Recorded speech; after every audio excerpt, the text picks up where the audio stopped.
Good evening, everyone, all our friends. Thank you for coming tonight. It's a great joy to come together. We're going to share a couple of passages from the Gita, then we'll talk about those and just have a pleasant sharing. I think this kind of thing has been going on in India for thousands of years, where people gather together and read a little bit of the Gita and talk about the meaning of it. It's a very beautiful, beautiful tradition. We had a dear friend who passed away some time ago. He was the son-in-law of Master's closest boyhood friend. His wife was the daughter of Tulsi Bose, for those of you who read the autobiography. And one morning we went in. He was staying with us at the ashram in Gurgaon. We went in one morning because Swamiji had asked us to call him up to have breakfast with him. His name was Devi Mukherjee. And so we knocked on the door and went into the little guest room where he was staying. And he was seated there, cross-legged, with his little Brahmin thread, reading the Gita. And it just seemed like something that was ancient from time immemorial, where people read the Gita, tried to understand these beautiful teachings, and connected with God, connected with truth. And so let's share a little tonight. We'll read two passages from the Gita, and this is from chapter 4. And among other things, Krishna is talking with Arjuna about the meaning of Yagya and explaining that. And so this is stanza 33 and 34, and I'll read them both. And then I'll speak on the first one, and Davidji will speak on the second one. The inner spiritual fire ceremony of raising awareness is superior, O scorcher of foes, meaning Arjuna, to any outward act of self-offering. In this wisdom alone is all action or karma consumed. And stanza 34. Understand this above all, by surrender of self-will to the wise, by sensitive inward and outward questioning of the wise, and by service to the wise.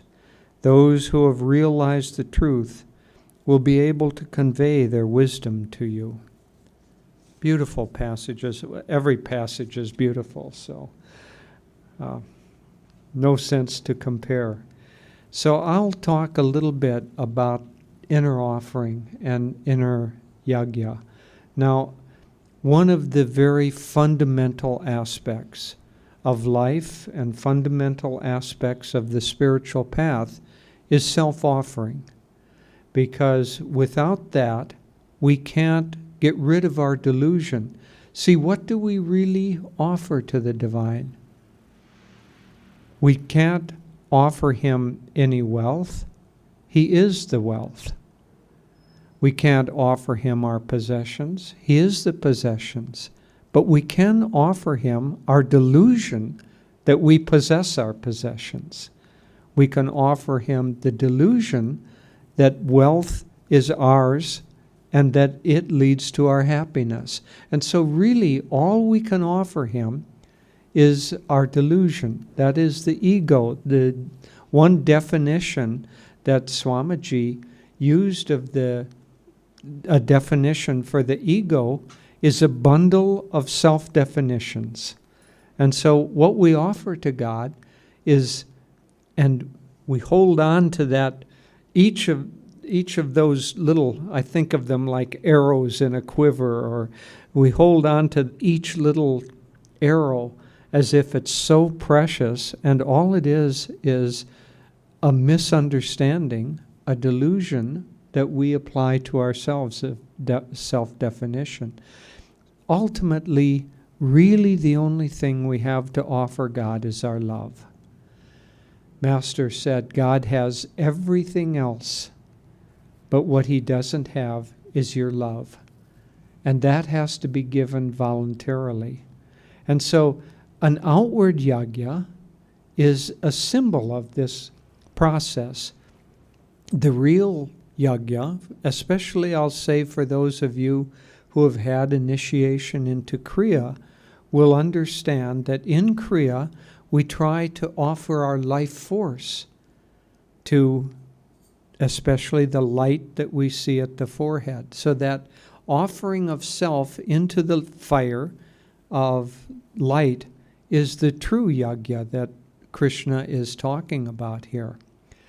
The first yagya that I ever was exposed to, you all grew up with the term and with the understanding of yagya, but in America, this was a very esoteric and odd practice. The first time, and the first ones we ever had, was at our meditation retreat, which was the first property that we had for Ananda. And Swami would go there. I would often drive up with him from San Francisco, and we would go, and he would give the weekend classes. And on Sunday morning, it was wonderful. He was young and vital, and it was so much joy and happiness in those days. Well, there still is. Shouldn't refer to then. But that was the initiation of it. And it was very primitive. We didn't have any buildings. And it was very much like the retreat out here. We had to travel a long, bumpy road. I don't know why God always gives us long, bumpy roads. Something in our group karma. But that retreat was the initiation spot for so many of us into these truths. And this retreat, that the ashram that we're forming now, will blossom into, we're so impressed and supportive of what's happening there. And that will blossom into the spot where so many hundreds and thousands of people will come and receive kind of their initiation into these teachings, and especially a longer period. We have a satsang here that is very short, but when you have a weekend or a week or a month, then you can get much deeper. And so we're very, very happy to see the retreat coming up as it is, and see the temple being built. The first buildings we were building at Ananda Retreat in California were temples. So it's all just like a pattern repeating itself. But coming back to Yagya, so we would have weekend programs, and we had very primitive accommodations. Mostly we just had tents. And so on Sunday morning, Saturday morning also, Swami would come around. He had a guitar, and he would come around early in the morning singing bhajans. And so he would be strumming his guitar, and then he got me to follow behind playing the mridanga. And so I would be beating on the mridanga, and he would be singing. We would both be singing. And then as we would wake up people, then they would join us in a procession, and we would go around the retreat, and everybody would get up and wake up. Then we would meditate together. And then he always started with a yagya, a fire ceremony. And so we had a big fire pit, half as big as this room. And we had logs around so people could sit on the logs. And Swami would sit by the fire, and he offered two things, which we still do to this day. He would chant, and we would chant with him, first the Gayatri mantra, and he would offer ghee. And he would explain to us that the offering of that ghee was symbolic. It was only an outward symbol, but it was symbolic of the offering up of the feelings of the heart. And because ghee is purified butter, it was the purified feelings of the heart that were being offered. Now, for us in meditation, those purified feelings of the heart, devotion especially, when offered up into the fire of the light at the forehead, the kutastha, is the inward fire ceremony. And so the offering of that ghee along with the Gayatri mantra, and then he would pass around a basket, and we'd all have handfuls of rice. And then he would chant the Mahamrityunjaya mantra, and we all learned it and would chant together. And then we'd all toss rice into the fire. And he explained that the throwing of rice into the fire was symbolic of offering the seeds of our karma.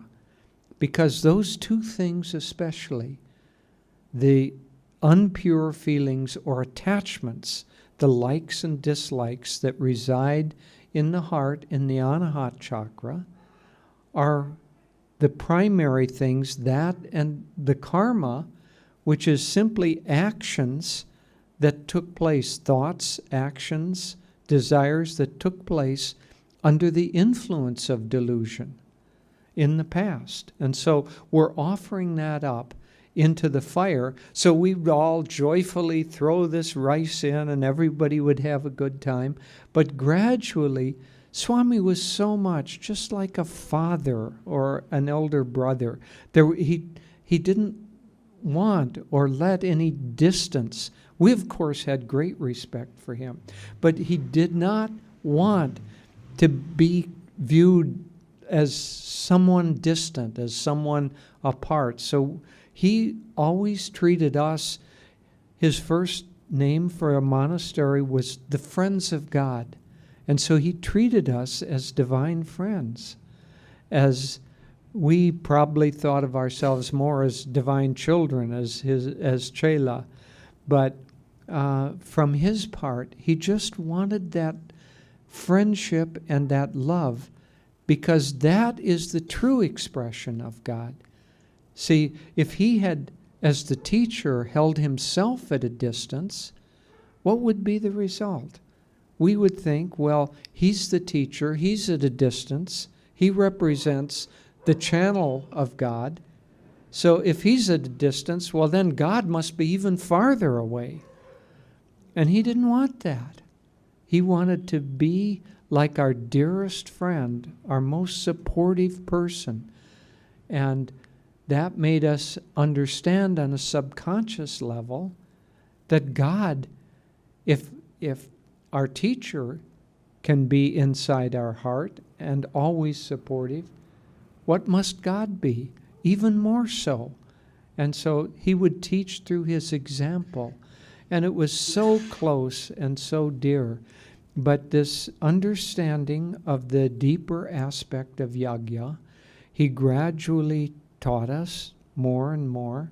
And then he would give us the teachings of meditation, of energization, Huang Sa, Om technique, and then Kriya, so that we could understand more and more inwardly what the Yagya truly is, which is nothing outside, no symbol outside can be as deep as what goes on inside in our own consciousness. And so in deep, deep self-offering, we would try to offer ourselves into the light of God. For those of you who have had Kriya, this is the practice of Kriya, that we offer the life force into the spiritual eye, and we try to control that life force, and then we, through that practice, we withdraw the outward movement of life force. Master said that we're always seeking fulfillment. When we're in a physical body, we seek that fulfillment through the body and through the senses. And so on a physical level, we have to have a yagya that has some sort of physical substance to it. And we offer up in an arati, you offer up the various senses to God. And so when we're in a physical plane, that's what we're offering up, is the body and the senses, our attachment to it. On an astral plane, he said that we're seeking fulfillment through vibration, not through the physical form, but through vibration. And on a causal level, we're we're seeking it only through consciousness. And it's easy to see that it's only God's consciousness that's creating everything. So after the satsang, we'll have some prasad, and we'll enjoy that with the physical body and with the senses. We'll taste it, we'll smell it, it'll feel good, it will taste good. But if we're sensitive, we'll eat that on an astral level also. And we'll feel the vibrations in it. Oh, this was cooked with so much love. This was cooked with kindness. It's offered with kindness. And so we'll feel those vibrations as a part of what we're getting. And then if we were on the causal level, we would say, oh, this food doesn't really exist. It's only made up of God's consciousness.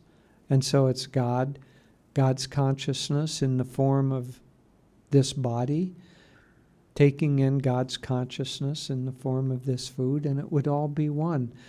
But because we're on the physical level, before we take the food, we offer that food to God so that it becomes prasad.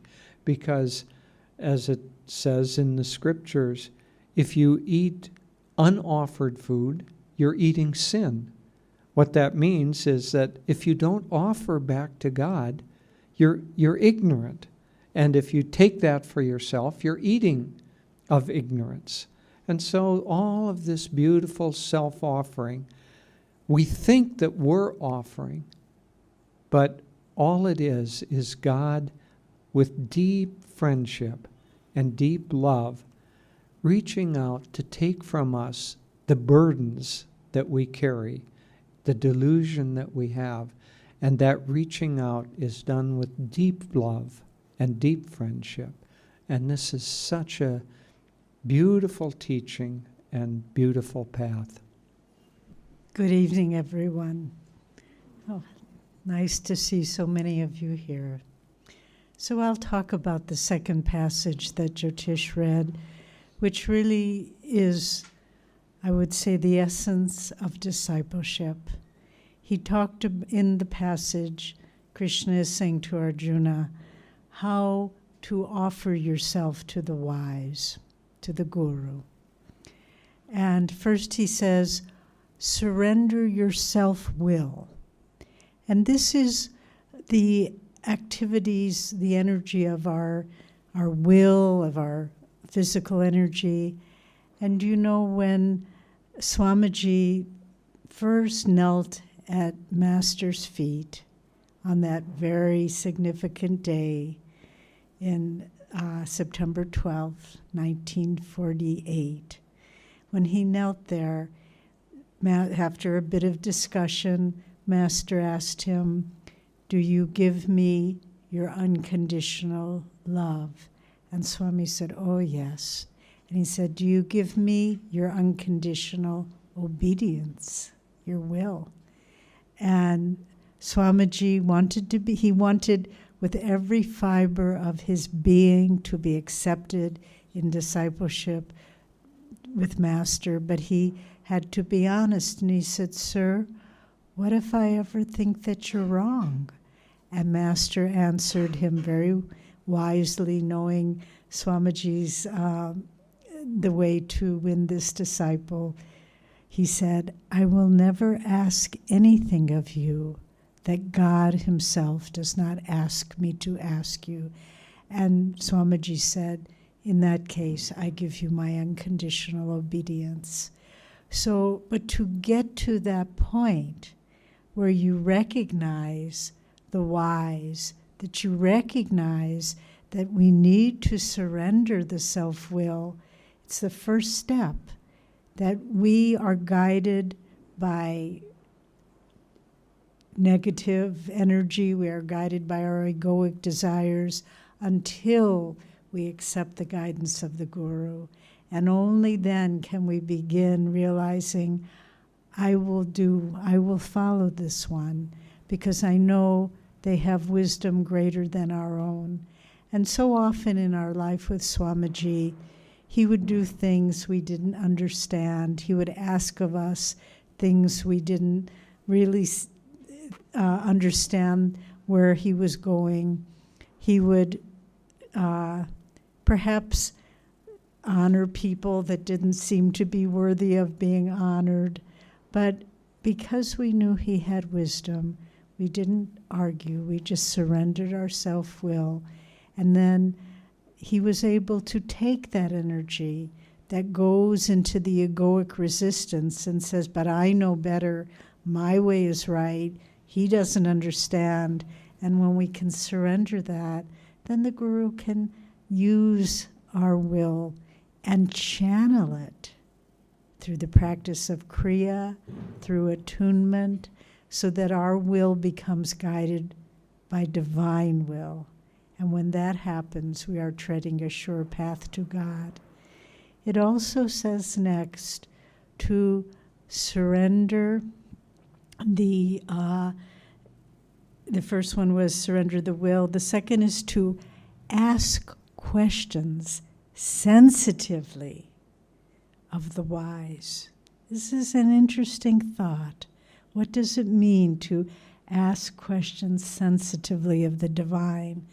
Because you've probably been in satsangs where there's someone who is showing off their understanding. They've read a spiritual book and someone's humbly giving a discourse, and the person says, yes, but in the Srimad Bhagavatam it says this and that, and challenging the speaker. That's not sensitively asking questions.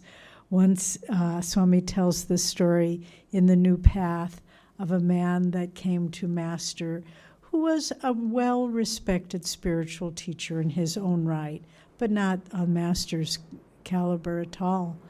And he began asking Master these questions that were rather pompous. And Master so he listed this whole list, he read off this list of questions, and Master said very quietly, love God.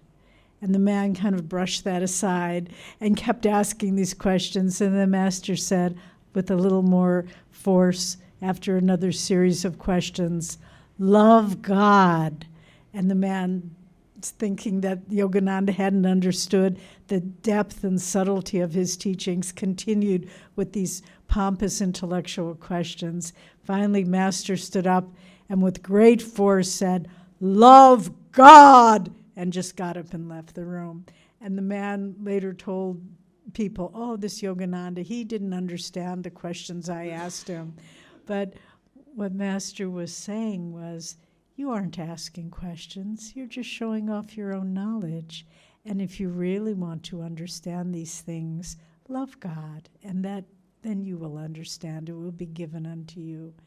And so, but to sensitively ask questions of the divine, just as Jyotish was saying, to think of the wise, the Guru, any form of God that's dear, to hold them close and not think of them far away, and to feel confident that you can ask the questions, the sincere questions in your heart, without thinking that you will be judged, that you are foolish, that what a silly question that is to ask, but to have the confidence. You know, it says often in the Gita, Krishna calls Arjuna, O you of the uncarping spirit.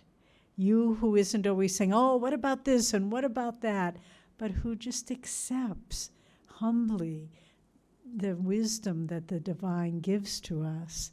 And so to sensitively ask questions, to see God as our very dearest one, and to say, you know the questions in my heart, you know the longing in my heart, guide me, answer my questions, enlighten me, so that with heart and mind fixed on God, I can grow spiritually.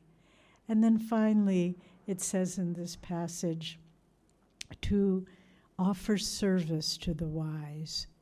And what does that mean, to offer service?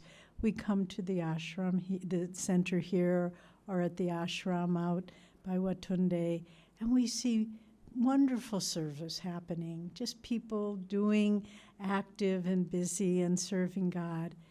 But the deepest kind of service is the moment by moment offering of our thoughts and our heart's feelings to God. Swami Kriyananda, as you know, wrote many books, 150 books, composed a great deal of music, 400 pieces of music. But he said to us once, I never wrote one word or put down one musical note that I didn't feel sincerely in my heart. And what does that mean?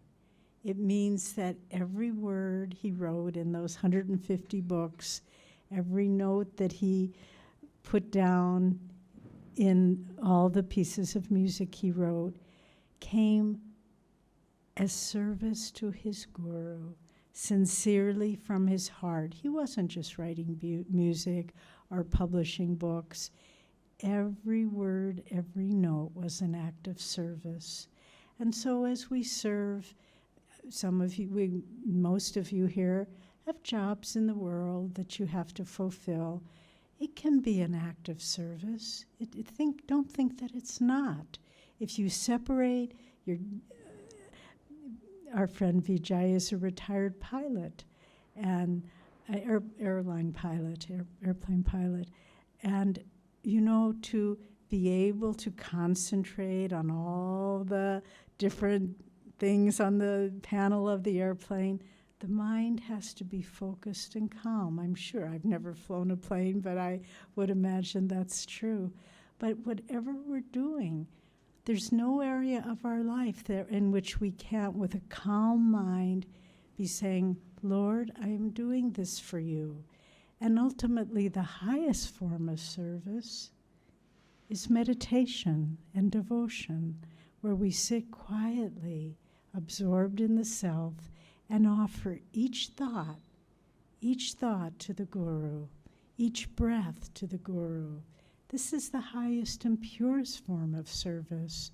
And when we can do all these things, when we can surrender our will, when we can sensitively question the Guru about how to proceed spiritually, and when we can offer moment by moment our thoughts, our feelings, our reactions to the world around us, then Krishna says to Arjuna, then the wise can impart to us their wisdom.